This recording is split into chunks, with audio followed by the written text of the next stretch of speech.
हाँ जी, सत श्री अकाल जी सारिਆਂ ਨੂੰ।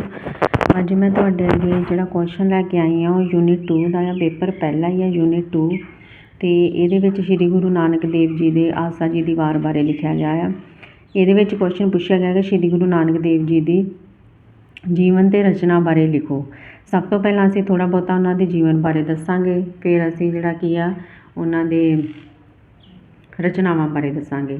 ਇਹਦੇ ਵਿੱਚ ਸਭ ਤੋਂ ਪਹਿਲਾਂ ਹੈਗਾ ਆ ਸ਼੍ਰੀ ਗੁਰੂ ਨਾਨਕ ਦੇਵ ਜੀ ਸਿੱਖ ਧਰਮ ਦੇ ਬਾਨੀ ਹੀ ਨਹੀਂ ਸਗੋਂ ਮੱਧਕਾਲੀ ਭਾਰਤ ਦੀ ਇੱਕ ਉੱਚ ਕੋਟੀ ਦੇ ਸ਼ਖਸੀਅਤ ਹੋਏ ਹਨ। ਸਰਬ ਸਾਂਝੀ ਮਨੁੱਖਤਾ ਦੀ ਧਰਤੀ 'ਤੇ ਸ਼੍ਰੀ ਗੁਰੂ ਨਾਨਕ ਦੇਵ ਜੀ ਦਾ ਜਨਮ ਉਸ ਸਮੇਂ ਹੋਇਆ ਜਦੋਂ ਸੰਸਾਰ ਵਿੱਚ ਧਰਮ, ਹਯਾ, ਸੱਚਾਈ ਅਤੇ ਨੇਕੀ ਵਰਗੇ ਮਹਾਨ ਗੁਣ ਉੱਕਾ ਹੀ ਅਲੋਪ ਹੋ ਗਏ ਸਨ। ਚਾਰੇ ਪਾਸੇ ਝੂਠ, ਬੇਇਨਸਾਫੀ ਅਤੇ ਅਧਰਮ ਦੀ ਹਨੇਰੀ ਝੁੱਲ ਰਹੀ ਸੀ। ਆਪ ਜੀ ਦਾ ਜਨਮ 15 ਅਪ੍ਰੈਲ 1469 ਈਸਵੀ ਨੂੰ ਤਲਵੰਡੀ ਰਾਏ ਭੋਏ, ਜਿਸ ਨੂੰ ਹੁਣ ਨਨਕਾਣਾ ਸਾਹਿਬ ਆਖਦੇ ਹਨ, ਵਿੱਚ ਹੋਇਆ। ਆਪ ਜੀ ਦੇ ਧਰਤੀ 'ਤੇ ਪ੍ਰਗਟ ਹੋਣ ਬਾਰੇ ਭਾਈ ਗੁਰਦਾਸ ਜੀ ਲਿਖਦੇ ਹਨ। ਸੁਣੀ ਪੁਕਾਰ ਦਾਤਾਰ ਪ੍ਰਭ, ਗੁਰੂ ਨਾਨਕ ਜਗ ਮੈਂ ਪਠਾਇਆ, ਕਲ ਯੁਗ ਬਾਬੇ ਤਾਰਿਆ, ਸਤਨਾਮ ਪੜ੍ਹ ਮੰਤਰ ਸੁਣਾਇਆ, ਕਲ ਤਾਰਨ ਗੁਰੂ ਨਾਨਕ ਆਇਆ। ਅੱਗੇ ਹੈਗਾ ਵਿਆਹ। ਆਪ ਜੀ ਦਾ ਵਿਆਹ ਬਟਾਲੇ ਦੀ ਇੱਕ ਖੱਤਰੀ ਮੂਲ ਚੰਦ ਦੀ ਸਪੁੱਤਰੀ ਬੀਬੀ ਸੁਲੱਖਣੀ ਨਾਲ ਕਰ ਦਿੱਤਾ ਗਿਆ, ਜਿਨ੍ਹਾਂ ਤੋਂ ਉਹਨਾਂ ਦੇ ਘਰ ਦੋ ਸਪੁੱਤਰ ਬਾਬਾ ਸ਼੍ਰੀ ਚੰਦ ਜੀ ਅਤੇ ਲక్ష్ਮੀ ਦਾਸ ਜੀ ਹੋਏ। ਅੱਗੇ ਕੀ ਹੈ ਵਿਸ਼ਵ ਭ੍ਰਮਣ, ਮਤਲਬ ਉਹਨਾਂ ਨੇ ਕਿਹੜੀਆਂ ਉਦਾਸੀਆਂ ਕੀਤੀਆਂ ਸੀ ਅਤੇ ਉਹ ਉਦਾਸੀਆਂ ਜਿਹੜੀਆਂ ਸੀ ਉਹਨਾਂ ਨੇ ਕਿਹੜੀਆਂ ਕੀਤੀਆਂ ਅਤੇ ਕਿੱਥੇ ਕੀਤੀਆਂ। ਉਹਨਾਂ ਨੇ ਸੱਚ ਦੀ ਤਲਾਸ਼ ਲਈ ਵਿਸ਼ਵ ਦੇ ਹਰ ਕੋਨੇ ਵਿੱਚ ਜਾਣ ਦੀ ਠੋਸ ਕੋਸ਼ਿਸ਼ ਕੀਤੀ। ਉਹਨਾਂ ਨੇ ਪਹਿਲੀ ਉਦਾਸੀ 1505 ਈਸਵੀ ਵਿੱਚ ਸ਼ੁਰੂ ਕੀਤੀ, ਦੂਸਰੀ 1506 ਈਸਵੀ ਵਿੱਚ, ਤੀਸਰੀ 1514 ਅਤੇ ਚੌਥੀ 1518 ਈਸਵੀ ਵਿੱਚ ਕੀਤੀ ਅਤੇ ਸੰਸਾਰ ਦੇ ਕੋਨੇ ਵਿੱਚ ਜਾ ਕੇ ਸੱਚ ਦਾ ਪ੍ਰਚਾਰ ਕੀਤਾ। ਉਹ ਆਪਣੇ ਉਪਦੇਸ਼ਾਂ ਦੇ ਪ੍ਰਚਾਰ ਹਿੱਤ ਵੱਖ-ਵੱਖ ਦੇਸ਼ਾਂ ਵਿੱਚ ਲਗਭਗ 30 ਮੰਜੀਆਂ ਕਾਇਮ ਕਰ ਚੁੱਕੇ ਸਨ। ਅੱਗੇ ਉਹਨਾਂ ਦੀਆਂ ਰਚਨਾਵਾਂ ਬਾਰੇ ਦੱਸਣਾ ਆ ਕਿ ਉਹਨਾਂ ਨੇ ਕਿਹੜੀਆਂ ਰਚਨਾਵਾਂ ਕੀਤੀਆਂ ਸੀ, ਉਹਨਾਂ ਬਾਰੇ ਸੰਖੇਪ ਦੱਸਣਾ ਆ। ਇੱਕ ਪੇਜ ਤੋਂ ਤੁਸੀਂ ਜਿਹੜੀ ਉਹਨਾਂ ਦੇ ਜੀਵਨ ਬਾਰੇ ਦੱਸ ਕੇ ਅੱਗੇ ਤੁਸੀਂ ਜ਼ਿਆਦਾਤਰ ਜਿਹੜਾ ਉਹ ਰਚਨਾਵਾਂ ਬਾਰੇ ਲਿਖਣਾ ਹੈ। ਸ਼੍ਰੀ ਗੁਰੂ ਨਾਨਕ ਦੇਵ ਜੀ ਸਿੱਖ ਮੱਤ ਦੇ ਬਾਨੀ, ਸਿੱਖ ਧਰਮ ਦੇ ਪਹਿਲੇ ਗੁਰੂ ਸਨ। ਪੱਛਮੀ ਵਿਦਵਾਨ ਪਾਟਰ ਨੇ ਲਿਖਿਆ ਹੈ, ਗੁਰੂ ਨਾਨਕ ਵਿੱਚ ਮਹਾਨ ਮਨੁੱਖੀ ਆਤਮਾਵਾਂ ਦਾ ਇੱਕ ਸੱਚਾ ਅਤੇ ਕਲਾਧਾਰੀ ਸੁਮੇਲ ਮਿਲਦਾ ਹੈ। ਉਹਨਾਂ ਦੀਆਂ ਰਚਨਾਵਾਂ ਬਾਰੇ ਹੇਠ ਲਿਖੇ ਅਨੁਸਾਰ ਹੈ। ਪ੍ਰਮੁੱਖ ਬਾਣੀਆਂ। ਗੁਰੂ ਨਾਨਕ ਦੇਵ ਜੀ ਦੀਆਂ ਪ੍ਰਮੁੱਖ ਬਾਣੀਆਂ ਪੱਟੀ, ਸਲੋਕ, ਪਦੇ, ਅਸ਼ਟਪਦੀਆਂ, ਵਾਰਾਂ, ਜਪਜੀ, ਸਿੱਧ ਗੋਸ਼ਟ, ਕੁਚੱਜੀ, ਸੁਚੱਜੀ, ਪਹਿਰੇ, ਥਿਤੀ, 12 ਮਾਸ, ਛੰਦ, ਕਾਫੀਆਂ, ਅਲੋਹਣੀਆਂ ਹਨ।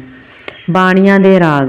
ਸਿਰੀ ਰਾਗ, ਮਾਝ ਰਾਗ, ਗੌੜੀ ਰਾਗ, ਆਸਾ ਰਾਗ, ਗੁਜਰੀ ਰਾਗ, ਬਿਹਾਗੜਾ ਰਾਗ, ਵਡਹੰਸ ਰਾਗ, ਸੂਰਠ ਰਾਗ, ਮਾਰੂ ਰਾਗ, ਤੁਖਾਰੀ ਰਾਗ, ਭੈਰੋ ਰਾਗ, ਬਸੰਤ ਰਾਗ, ਸਾਰੰਗ ਰਾਗ, ਮਲਾਰ ਰਾਗ ਅਤੇ ਪ੍ਰਭਾਤੀ ਰਾਗ ਇਹਨਾਂ ਦੀਆਂ ਬਾਣੀਆਂ ਵਿੱਚ ਸ਼ਾਮਲ ਹਨ।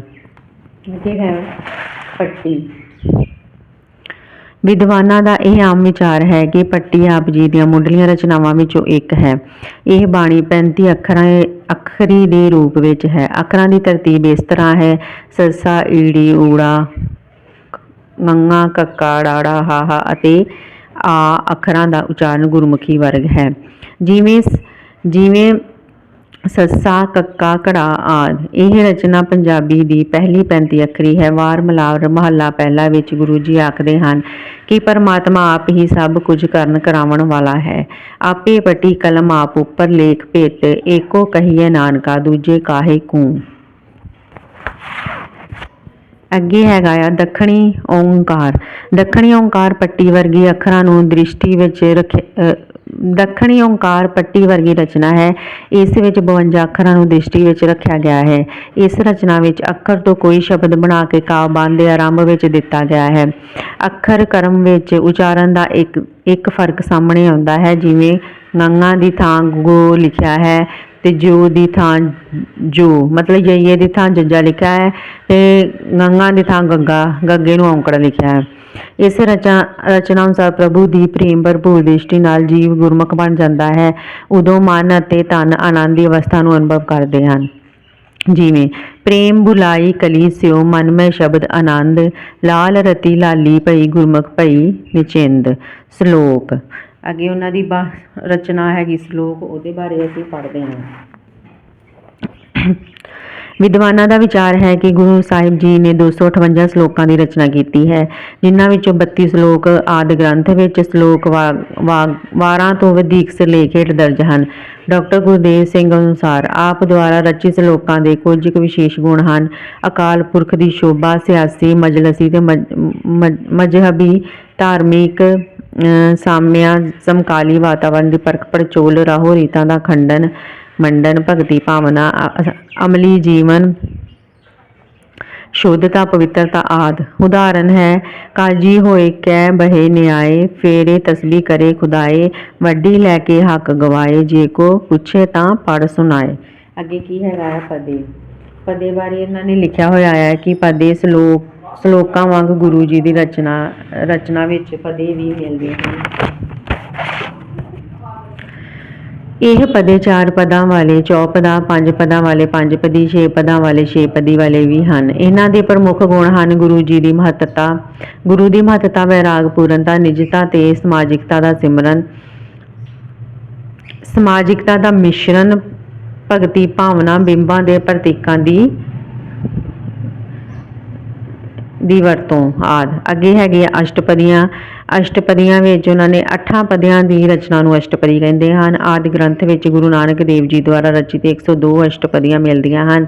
ਇਹ ਵੱਖ-ਵੱਖ ਰਾਗਾਂ ਅਧੀਨ ਦਰਜ ਹਨ। ਇਹਨਾਂ ਦਾ ਮੁੱਖ ਸਰੂਪ ਉਪਦੇਸ਼ਨਾਤਮਕ ਹੈ। ਉਦਾਹਰਨ, ਰਾਗ ਗੌੜੀ ਅਧੀਨ ਸ਼ਾਮਿਲ ਅਸ਼ਟਪਦੀਆਂ ਵਿੱਚ ਮਨ ਤੇ ਇੰਦਰੀਆਂ ਦੁਆਰਾ ਕੀਤੇ ਕੰਮਾਂ ਨੂੰ ਵਿਸ਼ਾ ਬਣਾਇਆ ਹੈ। ਇਵੇਂ ਹੀ ਰਾਗ ਸੂਰਠ ਦੀਆਂ ਅਸ਼ਟਪਦੀਆਂ ਵਿੱਚ ਤਿਆਗ ਅਤੇ ਵੈਰਾਗ ਨੂੰ ਵਿਚਾਰਿਆ ਹੈ। ਰਾਗ ਸੂਹੀ ਵਿਚਲੀਆਂ ਅਸ਼ਟਪਦੀਆਂ ਵਿੱਚ ਆਦਰਸ਼ ਵੈਰਾਗ ਨੂੰ ਵਿਚਾਰਿਆ ਗਿਆ ਹੈ। ਰਾਗ ਮਾਰੂ ਅਸ਼ਟਪਦੀਆਂ ਵਿੱਚ ਪਰਮਾਤਮਾ ਤੇ ਮੌਤ ਨੂੰ ਚਿੰਤਨ ਅਧੀਨ ਲਿਆਂਦਾ ਗਿਆ ਹੈ। ਉਦਾਹਰਨ ਵਜੋਂ, ਬਾਬਾ ਜਗ ਫਾਥ ਮਹਾਜਾਲ, ਗੁਰ ਪ੍ਰਸਾਦੀ ਉਬਾਰੇ ਸੱਚਾ ਨਾਮ ਸਮਾਲ। ਵਾਰ ਕਾਵ, ਵਾਰਾਂ ਬਾਰੇ ਦੱਸਿਆ ਗਿਆ ਹੈ। ਗੁਰੂ ਨਾਨਕ ਦੇਵ ਜੀ ਨੇ 3 ਅਧਿਆਤਮਕ ਵਾਰਾਂ ਦੀ ਰਚਨਾ ਕੀਤੀ ਹੈ। ਆਸਾ ਦੀ ਵਾਰ, ਇਸ ਵਿੱਚ ਕੁੱਲ 24 ਪੌੜੀਆਂ ਹਨ। ਪੌੜੀਆਂ ਦੇ ਨਾਲ 59 ਸ਼ਲੋਕ, 44 ਗੁਰੂ ਨਾਨਕ ਦੇਵ ਜੀ ਦੇ, 15 ਗੁਰੂ ਅੰਗਦ ਦੇਵ ਜੀ ਦੇ ਹਨ। ਇਸ ਵਾਰ ਨੂੰ ਟੁੰਡੇ ਸਰਾਜੇ ਦੀ ਵਾਰ ਧੁਨੀ ਉੱਪਰ ਗਾਉਣ ਦਾ ਆਦੇਸ਼ ਹੈ। ਇਸ ਵਾਰ ਦੀਆਂ ਪੌੜੀਆਂ ਵਿੱਚ ਅਕਾਲ ਪੁਰਖ, ਸਤਿਗੁਰੂ ਤੇ ਗੁਰਮੁਖ ਦੀ ਉਸਤਤ ਮਿਲਦੀ ਹੈ। ਅੱਗੇ ਕੀ ਹੈ, ਵਾਜ ਦੀ ਮਾਰ। ਵਾਜ ਦੀ ਮਾਰ ਇਸ ਵਾਰ ਦੀਆਂ 24 ਪੌੜੀਆਂ ਹਨ। ਅੱਗੋਂ ਹਰ ਪੌੜੀ ਦੀਆਂ 8-8 ਤੁਕਾਂ ਹਨ। ਇਹਨਾਂ ਪੌੜੀਆਂ ਨਾਲ 63 ਸ਼ਲੋਕ ਦਰਜ ਹਨ। ਸ਼ਲੋਕਾਂ ਦਾ ਵੇਰਵਾ ਗੁਰੂ ਨਾਨਕ ਦੇਵ ਜੀ ਦੇ 46, ਗੁਰੂ ਅੰਗਦ ਦੇਵ ਜੀ ਦੇ 12, ਗੁਰੂ ਅਮਰਦਾਸ ਜੀ ਦੇ 3 ਤੇ ਗੁਰੂ ਰਾਮਦਾਸ ਜੀ ਦੇ 21। ਇਸ ਵਾਰ ਵਿੱਚ ਗੁਰੂ ਦੀ ਉਪਮਾ ਤੇ ਗੁਰੂ ਦੀ ਟੇਕ ਨੂੰ ਵਿਸ਼ਾ ਬਣਾਇਆ ਗਿਆ ਹੈ ਤੇ ਜੈਨੀਆਂ ਨੂੰ ਤੇ ਮੁਸਲਮਾਨਾਂ ਦੇ ਕਰਮ ਕਾਂਡਾਂ ਦਾ ਖੰਡਨ ਕੀਤਾ ਗਿਆ ਹੈ। ਅੱਗੇ ਆਉਂਦੀ ਹੈ ਮਲਾਰ ਦੀ ਵਾਰ। ਇਸ ਵਾਰ ਵਿੱਚ 28 ਪੌੜੀਆਂ ਹਨ। ਹਰ ਪੌੜੀ ਦੀਆਂ 8-8 ਤੁਕਾਂ ਹਨ। ਇਸ ਵਾਰ ਦੀ 27ਵੀਂ ਪੌੜੀ ਗੁਰੂ ਅਰਜਨ ਦੇਵ ਜੀ ਦੁਆਰਾ ਰਚੀ ਗਈ ਹੈ, ਕਿਉਂਕਿ ਇਸ ਨਾਲ ਮਹੱਲਾ 5ਵਾਂ ਅੰਕਿਤ ਹੈ। ਇਸ ਵਾਰ ਵਿੱਚ ਪਹਿਲੇ 3 ਗੁਰੂ ਸਾਹਿਬਾਨਾਂ ਤੇ 5ਵੇਂ ਗੁਰੂ ਜੀ ਦੇ ਸ਼ਲੋਕ ਸ਼ਾਮਲ ਹਨ। ਇਸ ਵਾਰ ਵਿੱਚ ਪਰਮਾਤਮਾ ਦੀ ਏਕਤਾ ਤੇ ਗੁਰੂ ਦੀ ਲੋੜ ਉੱਤੇ ਜ਼ੋਰ ਦਿੱਤਾ ਗਿਆ ਹੈ। ਅੱਗੇ ਹੈਗੀ ਹੈ ਜਪਜੀ ਸਾਹਿਬ ਜਾਂ ਜਪ ਨਿਸ਼ਾਨ। ਆਦਿ ਗ੍ਰੰਥ ਸਾਹਿਬ ਜੀ ਦੇ ਆਰੰਭ ਵਿੱਚ ਆਉਂਦੀ ਗੁਰੂ ਨਾਨਕ ਦੇਵ ਜੀ ਦੀ ਇਹ ਰਚਨਾ ਰਾਗ ਮੁਕਤ ਰੱਖੀ ਗਈ ਹੈ। ਇਸ ਦੇ ਆਰੰਭ ਵਿੱਚ ਮੂਲ ਮੰਤਰ ਹੈ। ਇਸ ਦੀ ਕੇਂਦਰੀ ਸਮੱਸਿਆ ਹੈ ਕਿ ਸਚਿਆਰਾ ਹੋਈ ਹੈ ਕਿ ਕੂੜੇ ਟੁੱਟੇ ਪਾਲ। ਮੂਲ ਮੰਤਰ ਪਿੱਛੋਂ 38 ਪੌੜੀਆਂ ਹਨ। ਪੌੜੀ 17 ਤੋਂ 19 ਤੱਕ ਪ੍ਰਭੂ ਦੀ ਅਨੇਕਤਾ ਤੇ ਸਰਬਵਿਆਪਕਤਾ ਦਾ ਵਰਣਨ ਹੈ। ਅੱਗੇ 5 ਖੰਡਾਂ ਦਾ ਵਰਣਨ ਕੀਤਾ ਹੈ। ਪ੍ਰਭੂ ਨੂੰ ਸੱਚਖੰਡ ਵਿੱਚ ਵਸਦਾ ਆਖਿਆ ਹੈ। ਸੱਚਖੰਡ ਵਸੇ ਨਿਰੰਕਾਰ, ਕਰ ਕਰ ਵੇਖਿਆ ਨਦਰ ਨਿਹਾਲ।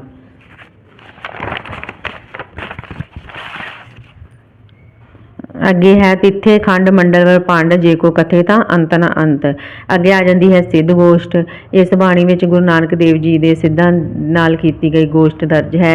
ਆਪਣੇ ਆਪ ਵਿੱਚ ਇਹ ਇੱਕ ਦਾਰਸ਼ਨਿਕ ਰਚਨਾ ਹੈ। ਇਸ ਵਿੱਚ ਸਿੱਧਾਂ ਸੰਬੰਧੀ ਗੁਰਮਤਿ ਦਾ ਦ੍ਰਿਸ਼ਟੀਕੋਣ ਸਪਸ਼ਟ ਕੀਤਾ ਗਿਆ ਹੈ। ਇਸ ਬਾਣੀ ਦੀ ਬਣਤਰ ਪ੍ਰਸ਼ਨੋਤਰੀ ਸ਼ੈਲੀ ਵਿੱਚ ਹੈ। ਪਹਿਲਾਂ ਸਿੱਧਾਂ ਦੇ ਸਵਾਲ ਅੰਕਿਤ ਹਨ ਅਤੇ ਮਗਰੋਂ ਉਹਨਾਂ ਦਾ ਤਰਤੀਬਵਾਰ ਉੱਤਰ ਦਿੱਤਾ ਗਿਆ ਹੈ। ਗੁਰੂ ਜੀ ਦੀ ਸਿੱਧਾਂ ਨੂੰ ਵੀ ਨਾਮ ਜਪਣ ਵੱਲ ਲਗਾਉਂਦੇ ਹਨ। ਨਾਨਕ ਬਿਨ ਨਾਵੇ ਜੋਗ ਕਦੇ ਨਾ ਹੋਵੇ, ਦੇਖੋ ਹਿਰਦੈ ਵਿਚਾਰੇ। ਅੱਗੇ ਹੈਗਾ ਵਾ ਪਹਿਰੇ। ਸਮੇਂ ਦੀ ਪੈਮਾਇਸ਼ ਦੇ ਪੁਰਾਤਨ ਢੰਗ ਅਨੁਸਾਰ ਦਿਨ ਅਤੇ ਰਾਤ ਦੇ 8 ਪਹਿਰ ਮੰਨੇ ਗਏ ਹਨ। ਭਾਵ ਇੱਕ ਪਹਿਰ 3 ਘੰਟੇ ਦਾ ਗਿਣਿਆ ਗਿਆ ਹੈ। ਗੁਰੂ ਜੀ ਦੁਆਰਾ ਰਚਿਤ ਬਾਣੀ ਦੇ 2 ਪਹਿਰਿਆਂ ਵਿੱਚ ਰਾਤ ਦੇ 4 ਪਹਿਰਿਆਂ ਨੂੰ ਲਿਆ ਗਿਆ ਹੈ। ਗੁਰੂ ਜੀ ਅਨੁਸਾਰ ਮਨੁੱਖੀ ਜੀਵਨ ਦਾ ਪਹਿਲਾ ਪਹਿਰ ਗਰਭ ਅਵਸਥਾ ਹੈ। ਉਰਦ ਤਪ ਅੰਤਰ ਕਰੇ ਵਣਜਾਰਿਆ ਮਿੱਤਰਾ ਖਾਸ ਸੇਤੀ ਅਰਦਾਸ ਥਿੱਤੀ ਸਿਰਲੇਖ ਅਧੀਨ ਗੁਰੂ ਜੀ ਦੀ ਰਾਗ ਬਿਲਾਵਲ ਵਿੱਚ ਕੀਤੀ ਗਈ ਰਚਨਾ ਮਿਲਦੀ ਹੈ। ਇਸ ਵਿੱਚ ਥਿੱਤਾਂ ਨੂੰ ਆਧਾਰ ਬਣਾ ਕੇ ਵਿਚਾਰ ਪ੍ਰਗਟਾਏ ਹਨ। ਗੁਰੂ ਜੀ ਨੇ ਏਕਮ ਤੋਂ ਲੈ ਕੇ ਅਮਾਵਸ ਤੱਕ 15 ਥਿੱਤਾਂ ਨੂੰ ਇਸ ਬਾਣੀ ਵਿੱਚ ਆਧਾਰ ਬਣਾਇਆ ਹੈ। ਭਾਵੇਂ ਗੁਰੂ ਜੀ ਥਿੱਤਾਂ ਆਦਿ ਵਿੱਚ ਵਿਸ਼ਵਾਸ ਨਹੀਂ ਰੱਖਦੇ ਸਨ, ਪਰ ਉਹਨਾਂ ਨੇ ਉਸ ਸਮੇਂ ਦੇ ਪ੍ਰਚਲਿਤ ਲੋਕ ਕਾਵਿ ਰੂਪਾਂ ਨੂੰ ਇਸ ਰਚਨਾ ਵਿੱਚ ਅਪਣਾਇਆ ਹੈ। ਅਮਾਵਸ ਨੂੰ ਆਧਾਰ ਬਣਾ ਕੇ ਇਸ ਰਚਨਾ ਦੇ ਅੰਤ ਵਿੱਚ ਅਧਿਆਤਮਕ ਦਸ਼ਾ ਨੂੰ ਬਿਆਨਿਆ ਹੈ। ਅਮਾਵਸਿਆ ਚੰਦ ਗੁਪਤ ਗੈਣਾਰੇ ਬੂਝੋ ਗਿਆਨੀ ਸ਼ਬਦ ਵਿਚਾਰੇ ਸਸਿਅਰ ਗਗਨ ਜੋਤ ਤਹਿਲੋਈ ਕਰ ਕਰ ਵੇਖੈ ਕਰਤਾ ਸੋਈ। ਤੁਸੀਂ ਨਾ ਇਹਨਾਂ ਨੂੰ ਮਤਲਬ ਕਿ ਜਿਹੜੀਆਂ ਵਿੱਚ ਕੋਟੇਸ਼ਨ ਆਉਂਦੀਆਂ ਆ ਗੁਰਬਾਣੀ ਦੀਆਂ ਤੁਕਾਂ ਉਹਨਾਂ ਨੂੰ ਕਾਪੀ 'ਤੇ ਲਿਖ ਲਓ, ਚਾਹੇ ਨੋਟ ਕਰ ਲਓ, ਤਾਂ ਜੋ ਕਿ ਤੁਹਾਨੂੰ ਯਾਦ ਤੁਸੀਂ ਬਾਅਦ ਵਿੱਚ ਵੀ ਜਿਹੜੇ ਇਹਨਾਂ ਨੂੰ ਰਿਵਾਈਜ਼ ਕਰੀ ਜਾਓ। 12 ਮਾਹ ਗੁਰੂ ਨਾਨਕ ਸਾਹਿਬ ਜੀ ਨੇ ਤੁਖਾਰੀ ਰਾਗ ਵਿੱਚ 12 ਮਾਹ ਦੀ ਰਚਨਾ ਕੀਤੀ ਹੈ। ਲੋਕ ਸਾਹਿਤ ਵਿੱਚ 12 ਮਾਹ ਰਚਣ ਦੀ ਪ੍ਰਥਾ ਪੁਰਾਣੀ ਸੀ, ਪਰ ਲਿਖਤੀ ਸਾਹਿਤ ਵਿੱਚ ਗੁਰੂ ਨਾਨਕ ਦੇਵ ਜੀ ਨੇ ਪਹਿਲ ਕੀਤੀ ਹੈ। ਕਈ ਵਿਦਵਾਨਾਂ ਦਾ ਕਹਿਣਾ ਹੈ ਕਿ ਗੁਰੂ ਜੀ ਨੇ ਇਸ 12 ਮਾਹ ਦੀ ਰਚਨਾ ਕਰਤਾਰਪੁਰ ਆ ਕੇ ਅਖੀਰਲੀ ਉਮਰ ਵਿੱਚ ਕੀਤੀ, ਜਿੱਥੇ ਗੁਰੂ ਅਰਜਨ ਸਾਹਿਬ ਦਾ ਰਾਗ ਮਾਝ ਵਿੱਚ ਰਚਿਆ 12 ਮਾਹ ਉਪਦੇਸ਼ਾਤਮਕ ਹੈ। ਇਸ ਰਚਨਾ ਵਿੱਚ ਦੇਸੀ ਮਹੀਨਿਆਂ ਨੂੰ ਸਾਹਮਣੇ ਰੱਖ ਕੇ ਕੁਦਰਤ ਦੇ ਚਿੱਤਰ ਉਲੀਕੇ ਹਨ, ਜਿਵੇਂ ਕਿ ਚੇਤ ਬਸੰਤ ਭਲਾ ਭਵਰ ਸੁਹਾਵੜੇ ਬਿਨ ਫਲੇ ਮੰਜ ਬਾਰ ਮੈਂ ਪਿਰ ਘਰ ਬਹੁੜੇ। ਆਕਾਰ ਪੱਖੋਂ ਇਸ 12 ਮਾਹ ਦੀਆਂ 17 ਪੌੜੀਆਂ ਹਨ। ਅੱਗੇ ਹੈਗੀ ਹੈ ਕੁਚੱਜੀ ਤੇ ਸੁਚੱਜੀ। ਗੁਰੂ ਜੀ ਦੁਆਰਾ ਰਚੀ ਕੁਚੱਜੀ ਤੇ ਸੁਚੱਜੀ ਨਾਂ ਦੀ ਕਾਵਿ ਰਚਨਾ ਵੀ ਮਿਲਦੀ ਹੈ। ਅਧਿਆਤਮਕ ਦੇ ਰਾਹ ਉੱਤੇ ਤੁਰਨ ਦੀ ਜਾਂਚ ਜਾਣਨ ਵਾਲੇ ਨੂੰ ਗੁਰੂ ਜੀ ਨੇ ਸੁਚੱਜੀ ਆਖਿਆ ਹੈ, ਤੇ ਭੈੜੇ ਚੱਜ ਜਾਣੀ ਕਿ ਜਿਹੜੇ ਇਨਸਾਨ ਭੈੜੇ ਕੰਮ ਕਰਦੇ ਆ ਉਹਨਾਂ ਨੂੰ ਕੁਚੱਜੀ ਕਿਹਾ ਗਿਆ ਹੈ। ਗੁਰੂ ਜੀ ਦੇ ਅਨੁਸਾਰ ਸੁਚੱਜੀ ਭਾਣੇ ਵਿੱਚ ਪ੍ਰਸੰਨ ਰਹਿੰਦੀ ਹੈ, ਉਸਨੂੰ ਕਿਸੇ ਕਿਸਮ ਦੇ ਰਾਜ ਜਾਂ ਵੱਡੀ ਜ਼ਮੀਨ ਜਾਇਦਾਦ ਦੀ ਕੋਈ ਲੋੜ ਨਹੀਂ ਹੈ। ਜਿਵੇਂ ਕਿ ਹੈ ਕਿ ਜਾ ਤੂੰ ਤਾਂ ਮੈਂ ਸਭ ਕੋ ਤੂੰ ਸਾਹਿਬ ਮੇਰੀ ਰਾਸ ਜੀਓ ਤੁਧ ਅੰਤਰ ਹੋ ਸੁਖ ਵਸਾ ਤੂੰ ਅੰਦਰ ਸਾ ਬਾਸ ਜੀਓ। ਸ਼ੰਤ ਲੋਕ ਕਾਵਿ ਰੂਪ ਵਿੱਚ ਛੰਦ ਵਾਂਗ ਗੁਰੂ ਜੀ ਨੇ ਸ਼ੰਤ ਰਚਨਾ ਕੀਤੀ ਹੈ। ਆਪ ਦੇ ਲਿਖੇ ਸ਼ੰਤਾਂ ਦੀ ਕੁੱਲ ਗਿਣਤੀ 24 ਹੈ, ਜੋ ਰਾਗ ਗੌੜੀਆ ਸਤਨਾਸਰੀ ਵਡਹੰਸ ਸਹੀ ਸੂਹੀ ਬਿਲਾਵਲ ਤੇ ਤੁਖਾਰੀ ਅਧੀਨ ਦਰਜ ਹਨ। ਇੱਥੇ ਅਸੀਂ ਰਾਗ ਆਸਾ ਵਿੱਚ ਦਰਜ ਸ਼ੰਤ ਦੀ ਉਦਾਹਰਨ ਦੇ ਰਹੇ ਹਾਂ, ਜਿਸ ਦੀ ਭਾਸ਼ਾ ਕਿੰਨੀ ਸਰਲ ਹੈ। ਮੰਦ ਜੋਬਨ ਬਾਲੜੀਏ ਮੇਰਾ ਪਿਰ ਰਸਿਆਲਾ ਰਾਮ ਧਨ ਪਿਰ ਨੇਹੋ ਕਣਾ ਰਸ ਪੀਰ ਦਿਆਲਾ ਰਾਮ। ਕਾਫੀਆਂ ਕਈ ਵਿਦਵਾਨ ਕਾਫੀ ਨੂੰ ਰਾਗਣੀ ਤੇ ਕਈ ਕਾਵਿ ਰੂਪ ਸਵੀਕਾਰਦੇ ਹਨ। ਗੁਰੂ ਸਾਹਿਬ ਜੀ ਨੇ ਰਾਗ ਮਾਰੂ ਵਿੱਚ ਰਚੀ ਤੇ 3 ਕਾਫੀਆਂ ਮਿਲਦੀਆਂ ਹਨ। ਇਹਨਾਂ ਕਾਫੀਆਂ ਵਿੱਚ ਗਿਆਨੀ ਤੇ ਗੁਰਮੁਖ ਦੇ ਕੀਤੇ ਜਾਣ ਵਾਲੇ ਕੰਮਾਂ ਦਾ ਵਰਣਨ ਕੀਤਾ ਗਿਆ ਹੈ। ਗਿਆਨੀ ਅੰਜਨ ਸੱਚ ਕਾ ਡੋਖੈ ਡੋਖਣ ਹਾਰ ਗੁਰਮੁਖ ਬੂਝੇ ਜਾਣੀਏ ਹਉਮੈ ਗਰਭ ਨਿਵਾਰ। ਅਲੋਹਣੀਆਂ ਨਾਂ ਦੀ ਰਚਨਾ ਵਿੱਚ ਗੁਰੂ ਜੀ ਨੇ ਲੋਕ ਕਾਵਿ ਰੂਪ ਅਲੋਹਣੀ ਨੂੰ ਅਪਣਾਇਆ ਹੈ। ਇਸ ਰਚਨਾ ਵਿੱਚ ਗੁਰੂ ਜੀ ਨੇ ਮੋਇਆਂ ਪਿੱਛੋਂ ਰੋਣ ਦੀ ਨਿਖੇਧੀ ਕਰਕੇ ਉਸ ਸਮੇਂ ਨੂੰ ਨਿਭਾਉਣ ਦੀ ਜੁਗਤੀ ਦਰਸਾਈ ਹੈ। ਗੁਰੂ ਜੀ ਦੇ 5 ਸ਼ਬਦ ਰਾਗ ਵਡਹੰਸ ਵਿੱਚ ਮਿਲਦੇ ਹਨ। ਗੁਰੂ ਜੀ ਅਨੁਸਾਰ ਜੀਵ ਜਿਉਂਦਾ ਹੈ ਅਤੇ ਇਸ ਸੰਸਾਰ ਤੋਂ ਟੁਰ ਜਾਂਦਾ ਹੈ, ਮੌਤ ਕੋਈ ਡਰਾਉਣੀ ਸ਼ੈ ਨਹੀਂ। ਗੁਰੂ ਜੀ ਦਾ ਕਥਨ ਹੈ, ਮਰਨ ਨਾ ਮੰਦਾ ਲੋਕਾ ਆਖੀਐ ਜੇ ਮਰ ਜਾਵੇ ਐਸਾ ਕੋਏ ਸੇਵੋ ਸਾਹਿਬ ਸਮਰੱਥ ਆਪਣਾ ਪੰਥ ਸੁਹੇਲਾ ਆਗਿਆ ਹੋਏ। ਆਰਤੀ ਲੋਕ ਕਾਵਿ ਰੂਪ ਨੂੰ ਆਰਤੀ ਨੂੰ ਅਪਣਾਉਂਦਿਆਂ ਗੁਰੂ ਜੀ ਦੀ ਇੱਕ ਰਚਨਾ ਆਰਤੀ ਹੈ। ਇਸ ਬਾਣੀ ਵਿੱਚ ਸਾਰੀ ਕੁਦਰਤ ਨੂੰ ਪਰਮਾਤਮਾ ਦੀ ਆਰਤੀ ਵਿੱਚ ਰਮੀ ਹੋਈ ਦਰਸਾਇਆ ਗਿਆ ਹੈ। ਇਹ ਰਚਨਾ ਰਾਗ ਧਨਾਸਰੀ ਅਧੀਨ ਆਦਿ ਗ੍ਰੰਥ ਵਿੱਚ ਦਰਜ ਹੈ। ਇਸ ਕਾਵਿ ਰਚਨਾ ਵਿੱਚ ਪ੍ਰਭੂ ਦੇ ਨਿਰਗੁਣ ਸਰਗੁਣ ਦੋਵਾਂ ਰੂਪਾਂ ਦਾ ਵਰਣਨ ਕੀਤਾ ਮਿਲਦਾ ਹੈ। ਕੁਦਰਤ ਪ੍ਰਭੂ ਦੀ ਆਰਤੀ ਕਿਵੇਂ ਉਤਾਰਦੀ ਹੈ, ਇਸ ਬਾਰੇ ਗੁਰੂ ਜੀ ਲਿਖਦੇ ਹਨ। ਗਗਲ ਮੈਂ ਥਾਲ ਰਵ ਚੰਦ ਦੀਪਕ ਬਣੇ ਤਾਰਿਕਾ ਮੰਡਲ ਜਨਕ ਮੋਤੀ। ਸੋਦਰ ਬਾਣੀ ਆਦਿ ਗ੍ਰੰਥ ਵਿੱਚ 3 ਥਾਵਾਂ ਤੇ ਵੇਖਣ ਨੂੰ ਮਿਲਦੀ ਹੈ।